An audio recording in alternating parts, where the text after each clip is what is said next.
माँ के प्रेम को याद करके बड़े बड़े लोग रोए।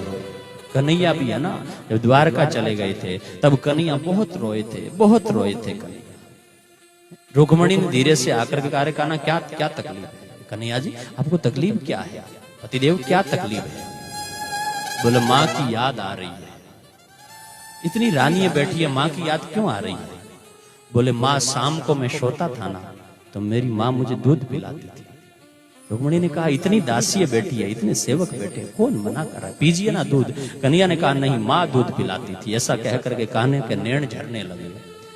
रुक्मणी ने धीरे से एक दूध का गिलास ला करके कहा स्वामी ये लो दूध पीजिए। कन्हैया ने कहा बस इसको रख दो, मैं बाद में पी लूंगा। रुक्मणी धीरे से रख करके अपने रूम में कमरे में जा करके सो जाती है।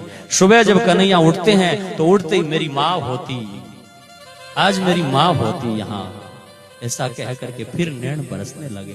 रुक्मणी ने कहा पतिदेव रात मैंने आपको दूध का गिलास दिया था, आप दूध के लिए तो रो रहे हो। कहा रुक्मणी यही तो फर्क है कि जब मैंने कहा मैं बाद में पी लूंगा तो तुम दूध का गिलास रख करके यहाँ से चली गई, और इसी जगह अगर मेरी माँ होती तो मैं 2 घंटे भी नहीं पीता तो वो बेटी इंतजार करती और बेटे को दूध पिला करके सोती है। माँ की करुणा होती।